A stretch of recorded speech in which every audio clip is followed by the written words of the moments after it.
Born Angeline Brown on September 30th, 1931 in Culm, North Dakota, Angie Dickinson grew up in a modest German-American household.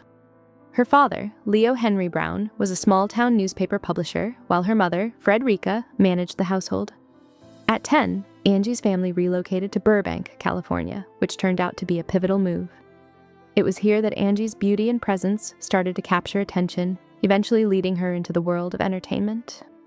Though initially intending to pursue a career in business or writing, she participated in a local beauty contest and came second in the 1953 Miss America preliminary competition. This exposure opened doors in modeling and television, and soon, Angie found herself auditioning for acting roles, which led to her first major break. By the mid-1950s, her acting career was on the rise, with a series of notable roles that set the stage for her success in Hollywood. Rise to fame with Rio Bravo and beyond Angie Dickinson's breakout moment came in 1959, when she starred alongside John Wayne, Dean Martin, and Ricky Nelson in the Western Rio Bravo. Her portrayal of Feathers, a sultry yet strong-willed woman, earned critical praise and catapulted her to stardom. The film not only solidified her position as a leading lady in Hollywood, but also proved her ability to hold her own against some of the industry's biggest stars. Angie's versatility shone through as she seamlessly navigated between glamour and grit, establishing herself as an actress who could portray complex and multi-dimensional characters. Throughout the 1960s, she starred in a variety of films, including Ocean's 11 with the Rat Pack and The Killers with Lee Marvin, demonstrating her ability to handle both thrilling and dramatic roles. These films expanded her range, solidifying her place in the industry and showcasing her commitment to taking on bold, boundary-pushing roles. Paving the way for women on television, Policewoman. In 1974, Angie Dickinson broke new ground with her role as Sergeant Suzanne Pepper Anderson in the groundbreaking television series Policewoman. The show, which ran from 1974 to 1978, made history by featuring one of the first female leads in a police drama.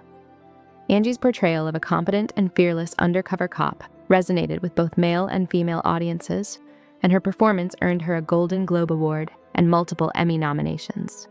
Policewoman was not just a commercial success, but a cultural milestone that helped pave the way for future shows with strong, complex female protagonists.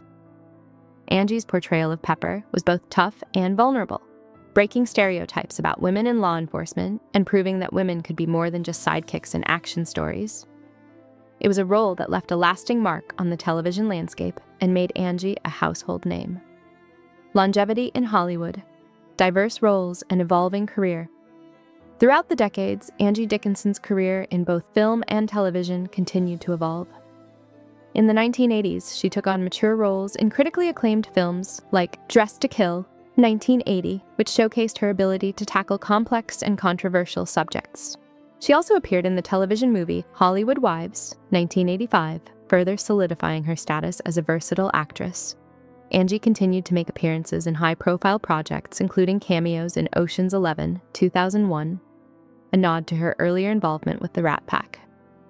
She also made a notable appearance in HBO's Big Bad Love, 2001. Angie's willingness to take on new and diverse roles, even as she entered her later years, proved her enduring appeal and commitment to her craft. Her ability to adapt to changing times in the entertainment industry earned her admiration from multiple generations of fans and peers. Surviving Hollywood's challenges and defying expectations, Angie Dickinson's story is not just one of fame and fortune, but also one of resilience in the face of adversity. Her ability to survive and thrive in an industry that often sought to diminish her talents is a testament to her strength and character. Throughout her career, Angie maintained a strong sense of independence, refusing to be relegated to stereotypical roles. She broke barriers for women in Hollywood, particularly with her role in Policewoman, which demonstrated that women could be the leads in action-driven narratives. Despite the challenges, Angie never lost sight of her artistic integrity, often seeking roles that allowed her to showcase her full range as an actress. As the years passed, she became a respected figure in the industry, admired not only for her beauty, but also for her intelligence, depth, and commitment to her craft. The men who left a lasting impression on Angie Dickinson. Though Angie Dickinson's career in Hollywood was marked by both great successes and personal challenges, she also had her fair share of difficult encounters with famous men in the industry. While she was known for her elegance and professionalism, there were several well-known men who left a lasting impression on her for all the wrong reasons. Among them were Frank Sinatra, John Wayne, Jack Webb, Lee Marvin, and Burt Reynolds. Each of these men, according to Dickinson, exhibited behavior that she found rude, dismissive, or condescending.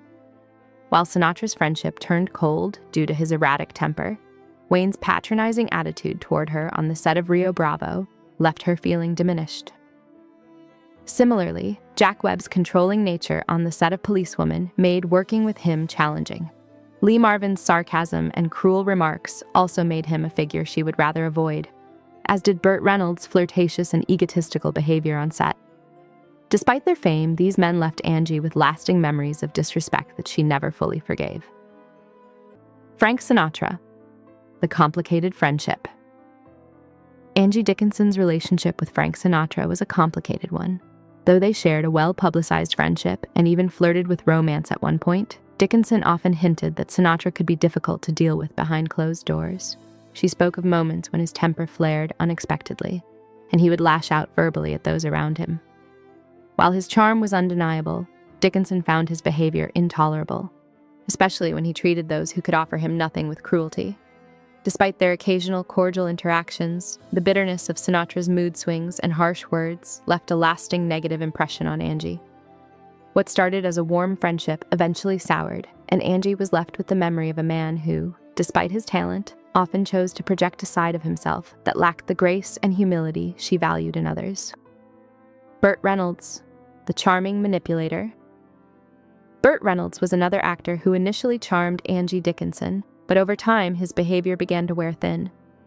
Though their chemistry on screen was palpable, off-screen, Angie grew increasingly weary of his egotistical antics.